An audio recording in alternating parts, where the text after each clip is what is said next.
Hello everyone. So in this video I'm solving second problem of depreciation. That is, the following information is provided by Mr. Richard. Okay, any information that is written down value of building A on 1/4/2022 ಬಂದ್ಬಿಟ್ಟು 5 lakh rupees ಇದೆ. ಆಮೇಲೆ ಆತ ಏನು ಮಾಡ್ತಾನೆ, purchased building B on 1/1/2022 3 lakh rupees ಇದೆ. ಆಮೇಲೆ ಎ ಬಿಲ್ಡಿಂಗನ್ನು ಟೋಟಲ್ 5 lakhಲ್ಲಿ 3 lakh rupees ವ್ಯಾಲ್ಯೂ ಇರುವಂಥ ಬಿಲ್ಡಿಂಗನ್ನು ಆತ ಏನು ಮಾಡ್ತಾನೆ, ಮಾರಾಟ ಮಾಡ್ತಾನೆ. And the rate of depreciation is at 15%. ಓಕೆನಾ, ಕಂಪ್ಯೂಟ್ ರಿಟರ್ನ್ ಡೌನ್ ವ್ಯಾಲ್ಯೂ ಅಂತ ಹೇಳಿ ಹೇಳಿದ್ದಾರೆ. Okay, see the solution. So before watching the solution, ಇಲ್ಲಿ ಏನಪ್ಪ ಅಂತಂದರೆ ಪರ್ಚೇಸ್ಡ್ ಬಿಲ್ಡಿಂಗ್ ಆನ್ 1/11/2022 ಇದೆ. ಸೊ ಇದು date consideration is very important.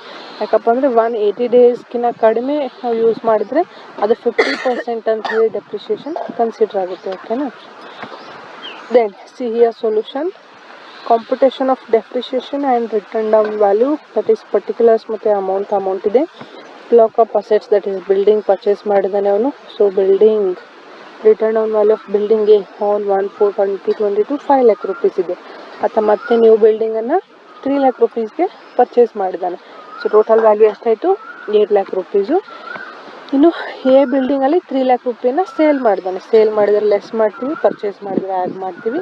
So return down value before depreciation ಎಷ್ಟು ಉಳಿಯುತ್ತೆ ಅಂದರೆ 5 lakh rupees ಉಳಿಯುತ್ತೆ. ಓಕೆನಾ, this is normal first stage calculation. ಇನ್ನು ಇದರಲ್ಲಿ ನಾವು ಡೆಪ್ರಿಷಿಯೇಷನ್ನ ಲೆಸ್ ಮಾಡಿದ್ವಿ ಅಂತಂದರೆ ಫಸ್ಟ್ ಒಂದು depreciation on remaining building A for 1 year. ಓಕೆನಾ, ಸೊ 5 lakhಲ್ಲಿ 3 lakh ಮಾರಾಟ ಮಾಡಿದಾಗ 2 lakh rupees ಏನು ವ್ಯಾಲ್ಯೂ ಬಿಲ್ಡಿಂಗ್ ಎ ಅದು ಉಳಿತು.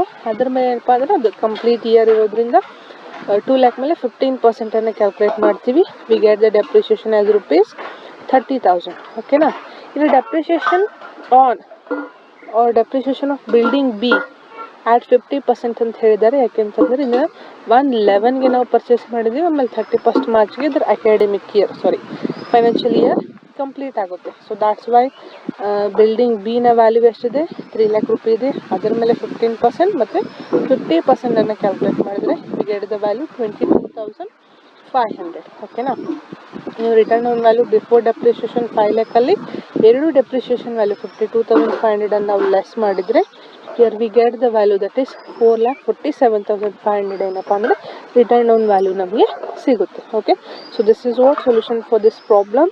If you have any doubt, put in the comment box, and thank you so much for watching this video.